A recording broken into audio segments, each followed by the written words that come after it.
Maddie, and today I'm riding my bike. It's so much fun.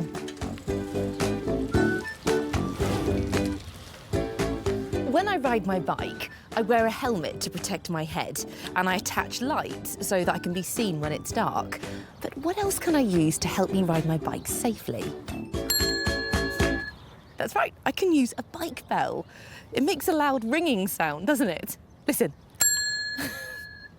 The bike bell will help other people and cyclists know when I'm nearby. But do you know how a bike bell makes a ringing sound? How does a bike bell work? Let's find out. How does it work? Bike bell. To find out how a bike bell works, I've come to a bike workshop.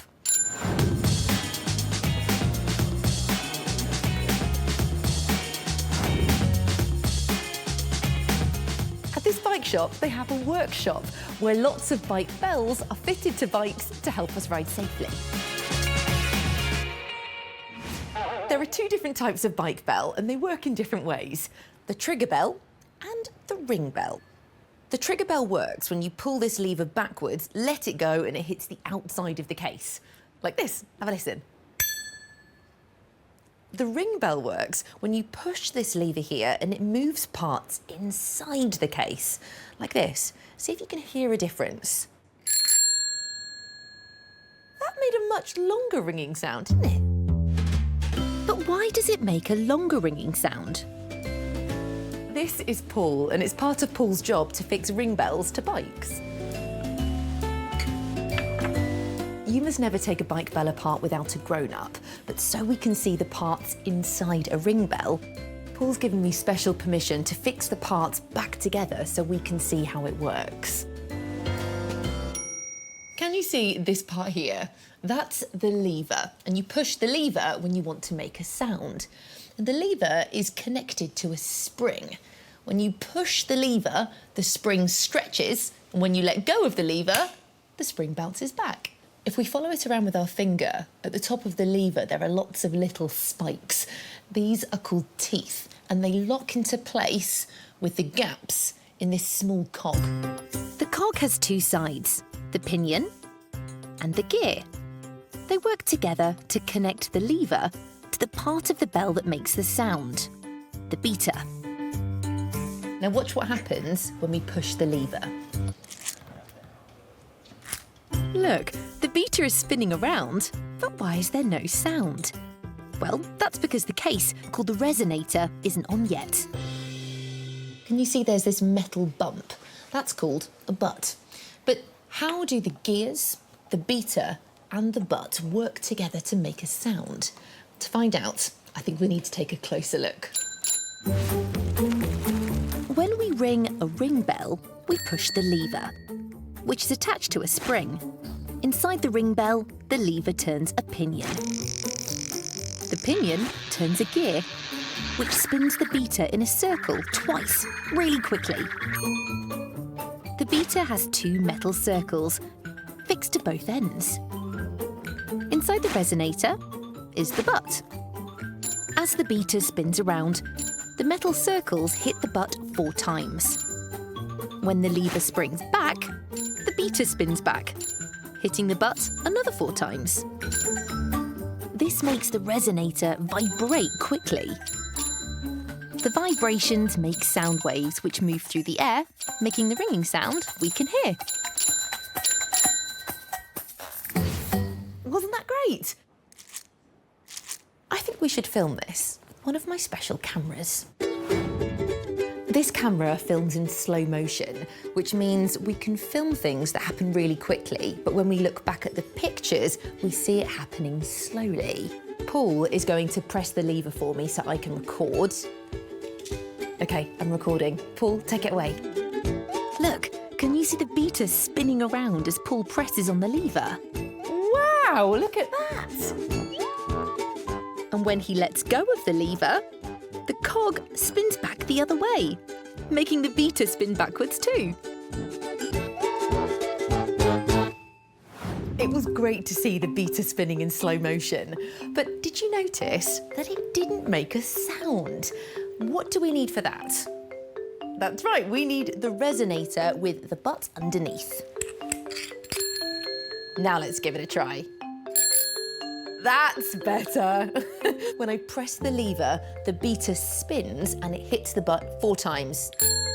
And when I let the lever go, the beater spins back in the opposite direction, hitting the butt another 4 times. So that means the beater hits the butt 8 times in total, making one long ringing sound.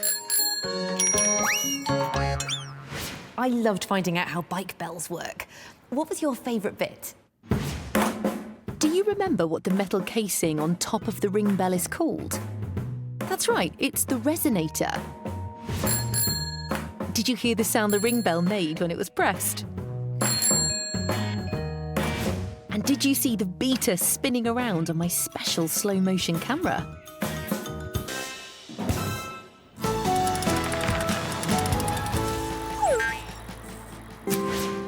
When we're out and about on our bikes, sometimes we might ride on a cycle path.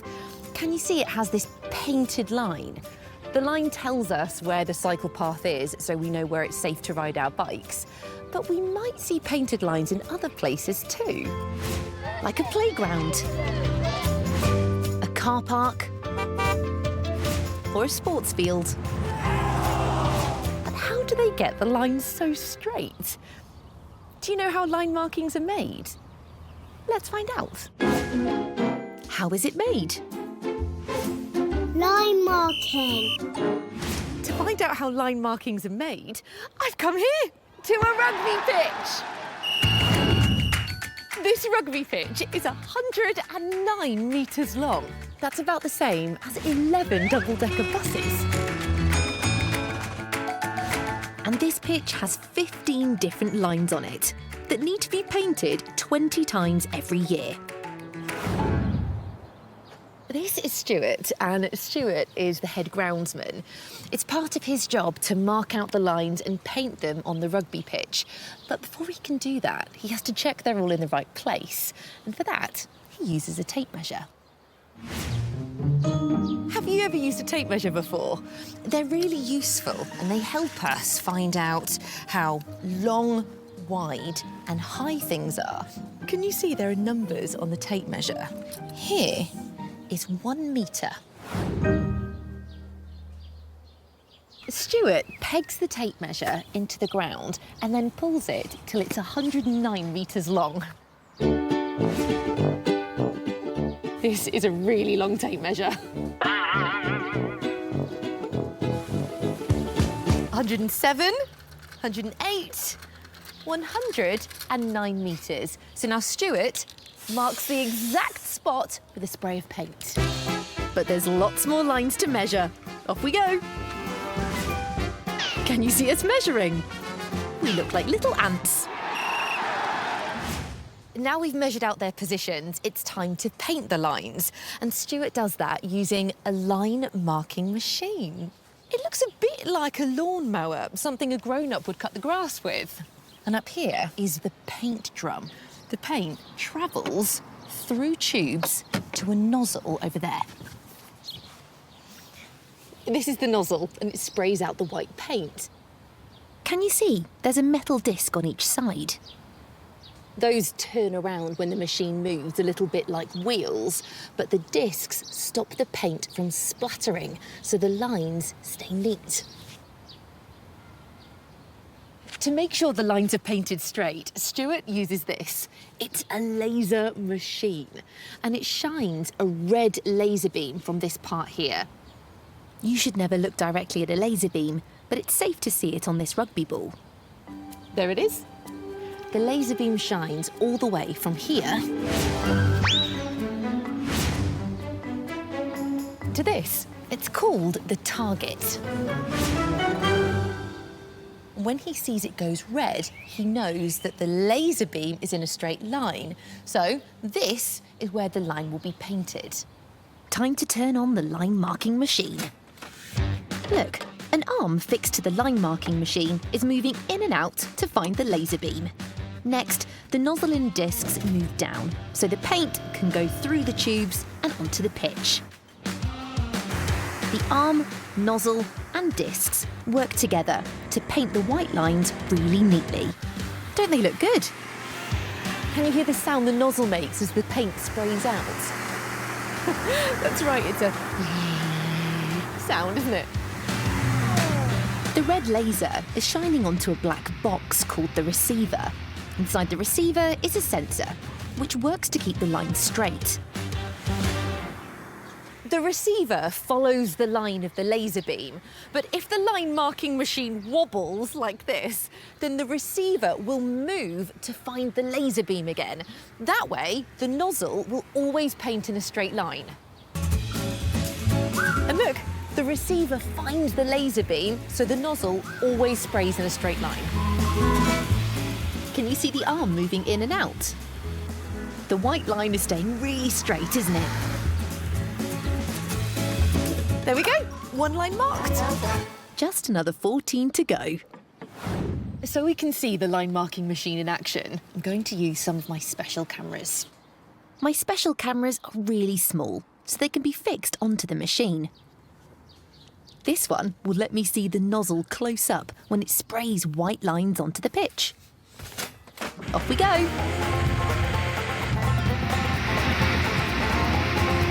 Wow! That looks really good.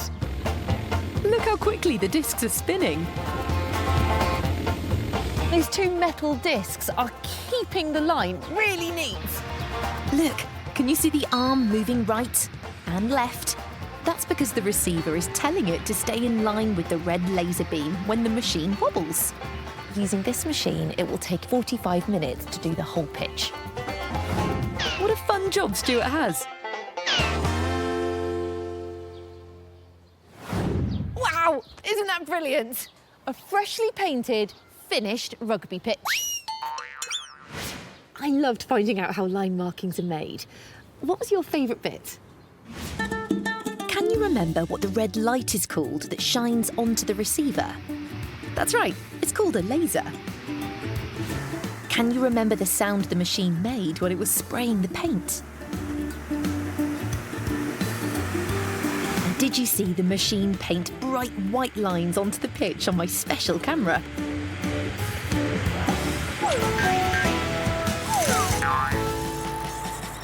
So, the next time you hear a bike bell or use one for yourself, you'll know how it works.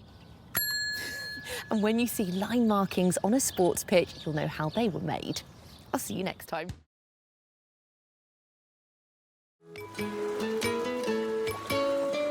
Hello, I'm Maddie, and today I'm going for a trip on a sailing boat. Look, there's one over there. The sailing boat is floating on the lake. There are lots of things that can float on water, like a big colourful beach ball, and even ducks. But not everything floats. Some things, like this pebble, sink. So why does a big boat with people in it float when a small pebble sinks? Do you know why a boat floats? Let's find out. How does it work? Floating. To find out how floating works, I've come to a boating lake.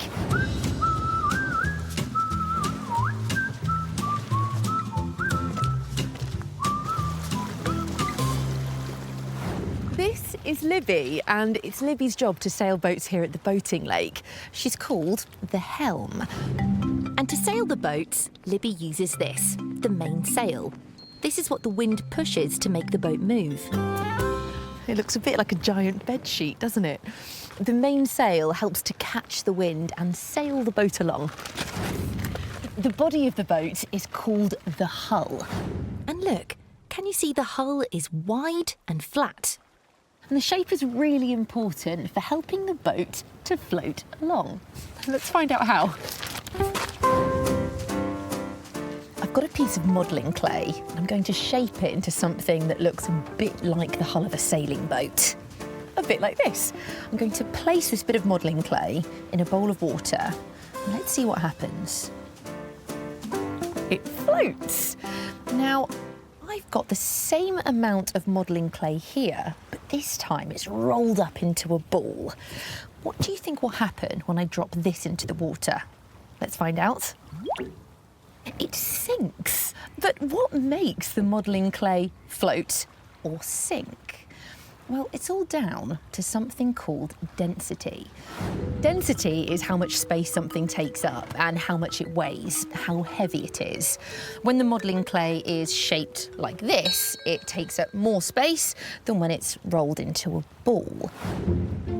So that means when it's dropped in the water, it floats because it has a low density. But when the same clay is shaped like a ball, it sinks because it takes up less space and has a high density. But how else does the shape of a boat help it to float? Let's take a closer look. When a boat goes into water, the hull sinks a little and pushes water out of the way. This is called displacement. When water is displaced, it tries to go back to where it was, and this pushes the boat up. We call this force buoyancy. The more water the boat displaces, the more buoyant it is. Everything on Earth is pushed down by a force called gravity. But when buoyancy pushing the boat up is the same as gravity pushing the boat down, the boat floats. That was really interesting. To show you how displacement works, I'm going to put some ice cubes in the glass of water. And I'm drawing a line on the glass to mark the water level. But all of this is going to happen really quickly, so I'm going to film it using my special slow motion camera. OK, the camera is ready. Let's drop in some ice.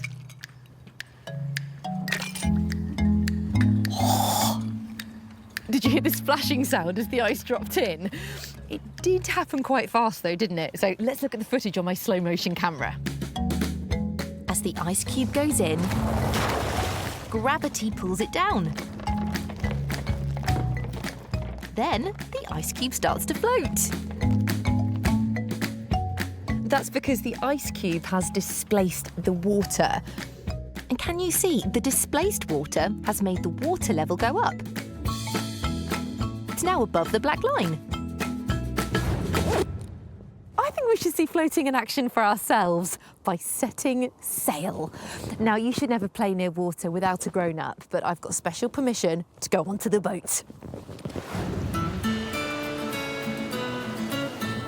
Do you remember that the shape of the hull helps to displace water and let the boat float? Well, most of the hull is hidden under the water. So I've asked one of the crew to attach my special underwater camera to the hull so we can see what's happening underwater. Look at the wide, curved hull of the boat. That's the part the displaced water pushes up against to make the boat buoyant. And look, on this special camera attached to the top of the main sail, you can see the water being displaced. This is floating in action. I loved finding out how a boat floats. What was your favourite part? Can you remember what we call the boat when it's floating on the water? That's right, we say it's buoyant. Can you remember the sound the ice cube made when I dropped it in the glass? And on my special camera, do you remember seeing the hull of the boat as we floated on the lake?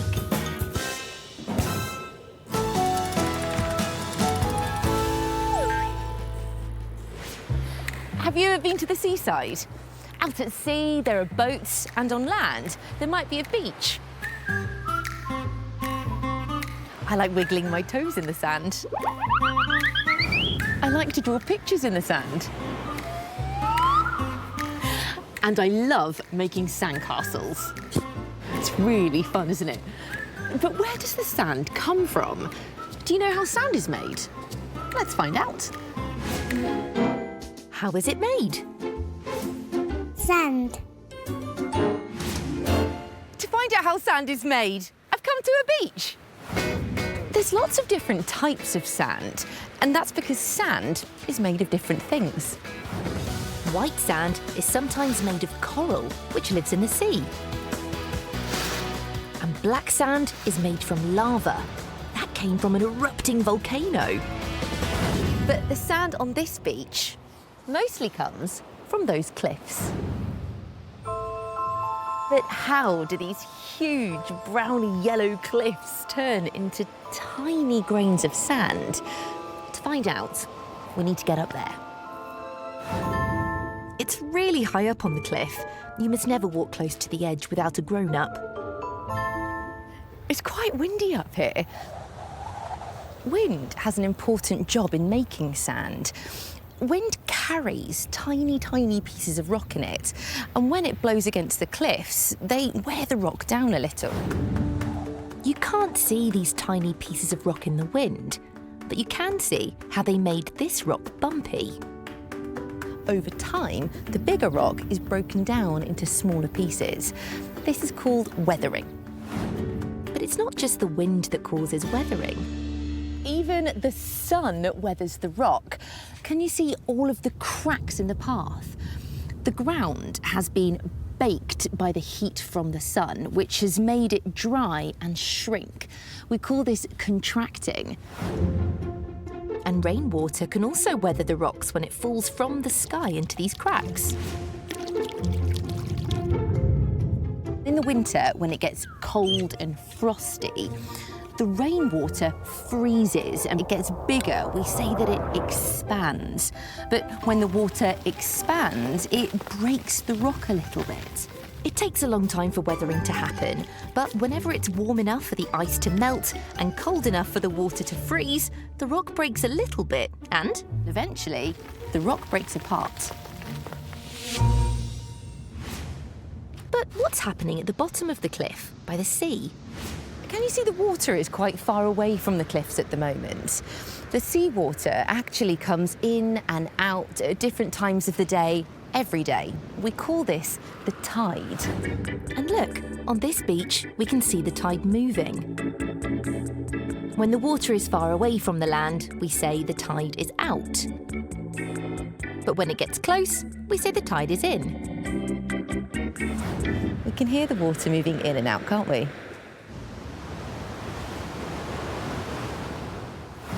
When the tide moves all the way in, the seawater will crash against the rocks.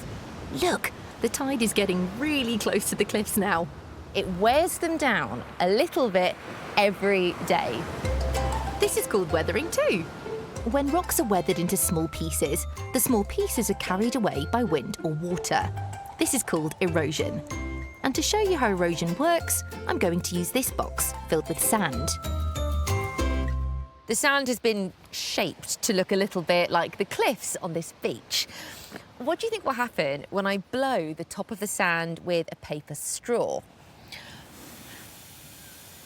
That's right, some of it is blown off the pile. That's the same as the small pieces of rock being moved by the wind. This is erosion. Next, I'm adding some water to the box. This is going to be our sea, and I'm using a piece of card to make the tide.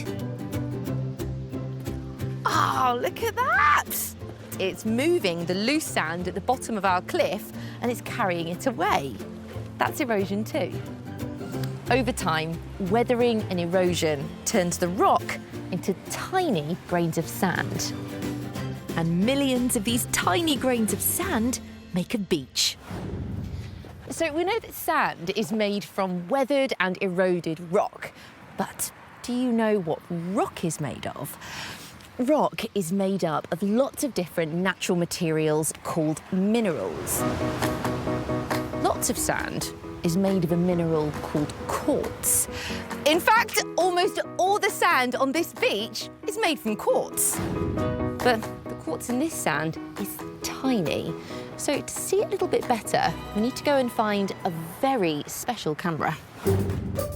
Today, I'm going to be using a microscope camera. A microscope helps us to see tiny things by making them look much bigger. And the microscope is connected to this screen, so we'll be able to see anything we put under it. Whoa, that is brilliant. But I can zoom in even further. Watch this. Whoa. Look, can you see the tiny white and shiny yellowish crystals? That's the quartz. I can't believe how much quartz there is in just a small bit of sand. And can you see the green mineral here? That's called glauconite. Isn't it beautiful? I loved learning how sand is made. What was your favourite part? Do you remember what it's called when the big pieces of rock are broken into smaller pieces by wind and water? That's right, it's called weathering. Do you remember the sound the water made when we were on the beach?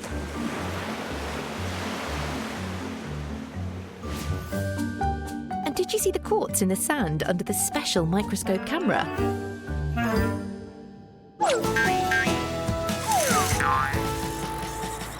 So the next time you build a sand castle on a beach, you'll know how the sand you used to build it was made.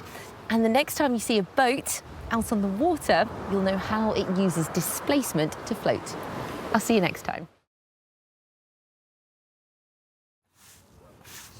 Hi, I'm Maddie, and today I'm helping to clean up the paths in this park. I've got a sweeping brush and I'm using it to sweep up the leaves and dirt. But if we wanted to clean up lots of paths or streets, we'd need something much bigger and faster. Can you guess what it is? That's right. It's a road sweeper. Road sweepers are powerful machines that suck up dirt, leaves and litter to keep the streets clean. But do you know how a road sweeper works? Let's find out. How does it work? Road sweeper. To find out how a road sweeper works, I've come here to a road sweeper depot. You must never play or go close to a road sweeper, but I've been given special permission to show you how they work. This is Sam, and it's Sam's job to drive and operate the road sweeper. The road sweeper has two brushes, 1, 2, and I think all of these bristles look like pieces of spaghetti, don't you? And this part just here is a water jet. It squirts out water. Should we see it all working? Okay, well, I should probably get out of the way. Go for it, Sam.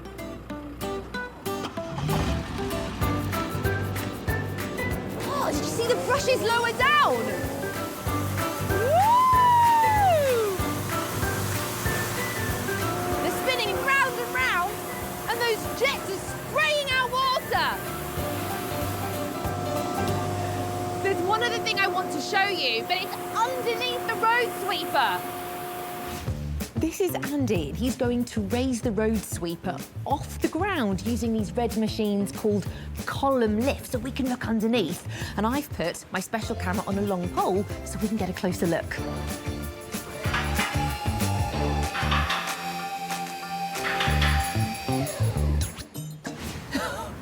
Wow. Oh, can you see that clear pipe just there?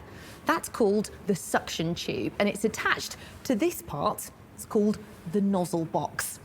It's their job to suck up the dirt and litter. The dirt and litter goes through the nozzle box and all the way up the suction tube into the road sweeper.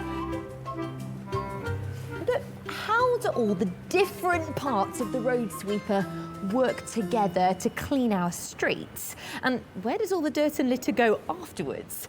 To find out, I think we should take a closer look. Inside the road sweeper is a tank filled with water. When the driver presses the button, water is sprayed out of the jets at the front. This sticks the dirt and litter together, so it's easier to clean up. The driver presses another button to make the brushes spin around, very quickly. One brush spins one way, and the other brush spins the other way. This is called counter-rotation. The driver uses two small joysticks to move the brushes up and down to help clean in small spaces. A fan inside the road sweeper spins really fast, which sucks air into the suction nozzle, sucking the dirt and litter along with it. The dirt and litter travel up the suction nozzle and into a bin called a hopper. When the hopper is full, the driver presses a button and all the waste is tipped out, ready to be recycled. Should we see the road sweeper in action? To see all the different parts working together, I'm going to set up some of my special cameras. And today, I've got special permission to ride in the road sweeper with Sam. I put one of my special cameras in the cab so you can see what happens when we're out and about. Seatbelt on. Let's go.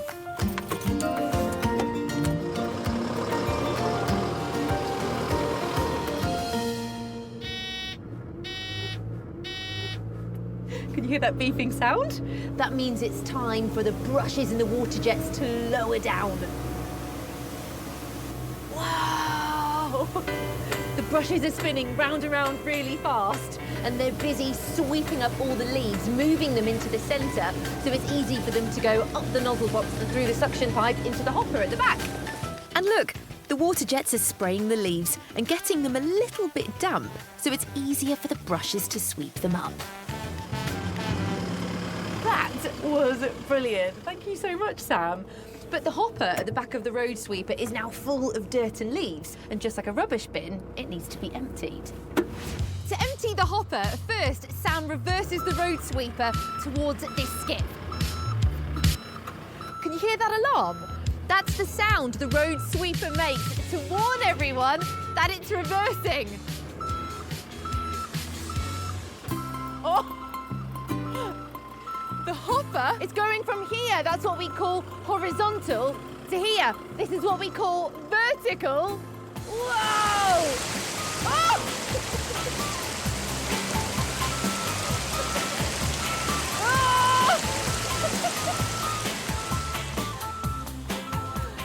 Oh! Whoa! That was amazing! Now the hopper's empty, the road sweeper can head back out onto the roads and start again. What did you like most about finding out how a road sweeper works? Do you remember the name of the parts which squirt out water? That's right, they're called water jets.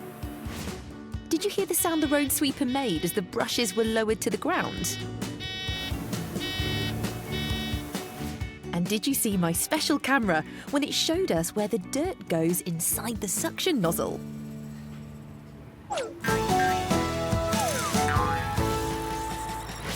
So the next time you see a road sweeper out and about, you'll know how it works to suck up dirt and leaves and to keep our streets nice and clean. Can you think of anything else that sucks things up? How about a vacuum cleaner? Or an elephant's trunk? There's something we can use too when we have a drink. Do you know what it is? That's right, it's a paper straw. Paper straws are stiff, so they stand up, and they have a hole that goes all the way through the middle so that water can get sucked up through them. But do you know how paper straws are made?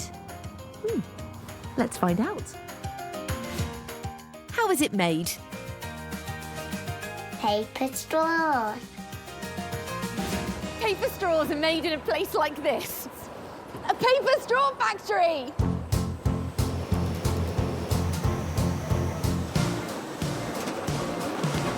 This factory make 3 million paper straws every single day. That's so many straws that if you stack them on top of each other, they'd reach into space. There are lots of different types of paper straws. White ones, orange ones, green ones, stripy ones. But today the factory are making red and white paper straws. And they start out like this. Giant rolls of paper called mother reels. One reel weighs 800 kilograms. That's about the same as 10 kangaroos. But the mother reels are white, and we need some colour. And this happens here at the printing machine. After the mother reels are cut to the right size, they're loaded onto the printing machine. The printing machine uses rubber rollers and ink to print stripes onto the white paper. And today, it's printing red stripes. Next, the stripy roll is loaded onto a slitting machine. The roll slitting machine cuts the roll of paper into lots of strips. Look, can you see the big rotating blade? It's like a giant pair of spinning scissors. The paper is being cut into thin strips called ribbons, and the ribbons are being wound onto smaller reels. This is a finished reel of ribbon, but we can't drink through it, can we? To make paper straws, we need 3 reels of paper. Should we count them? 1, 2, 3. That's because each paper straw has 3 layers to make sure they're nice and stiff. But what do you think we need to stick our 3 ribbons together? That's right, we need some glue. And that happens here at the gluing stand. This is the inside ribbon because it goes on the inside of the paper straw. This is the outer ribbon and it's got the colour on it. And it gets a thin layer of glue rolled onto one side. But what about the middle ribbon? It gets pulled through this pool of glue. And then any extra is scraped off by these rubber jaws. But now it's time for the fun part, the sticking. The 3 layers of sticky ribbon are ready to be made into straws. They're being pulled onto this long steel rod called a mandrel by these 2 moving rubber belts. Look, can you see? They're wrapping around the mandrel to make one long straw. But it's quite tricky to see, so I think we should have a look with one of my special cameras. So we can see the ribbon being stuck together on the mandrel. I'm going to film it in slow motion so we can watch it happening really slowly. Okay, camera set. Let's record. Can you see the ribbons being pulled onto the mandrel? The inner ribbon, the middle ribbon, which has been dunked in glue so it's sticky on both sides, and the outer ribbon, which has been printed on underneath to give the straw a red stripe. The outer ribbon has glue on too, so the straw sticks together really tightly. But this straw is way too long to drink out of, so it goes inside a cutting machine. There are 5 blades inside the cutting machine, and each time they move forwards and back, they cut the big long straw into 4 shorter straws, so you can suck up your drink. Can you hear the sound of the blades chopping the straws? It's a bit like a train, isn't it?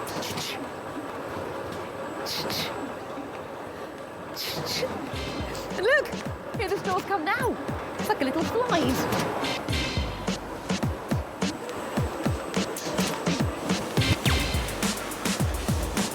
After the paper straws have been cut, they are packaged into boxes.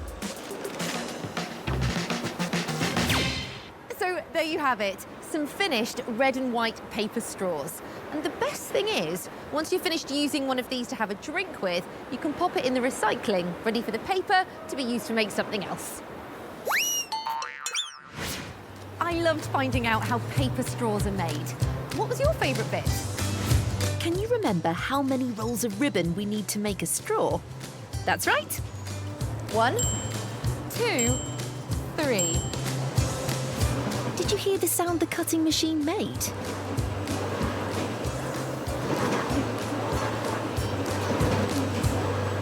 And did you see the 3 ribbons on my special camera as they were stuck together to make the straw? So the next time you use a paper straw, you'll know how it was made. And if you see a road sweeper out and about, you'll know how it works to suck up dirt and litter. I'll see you next time.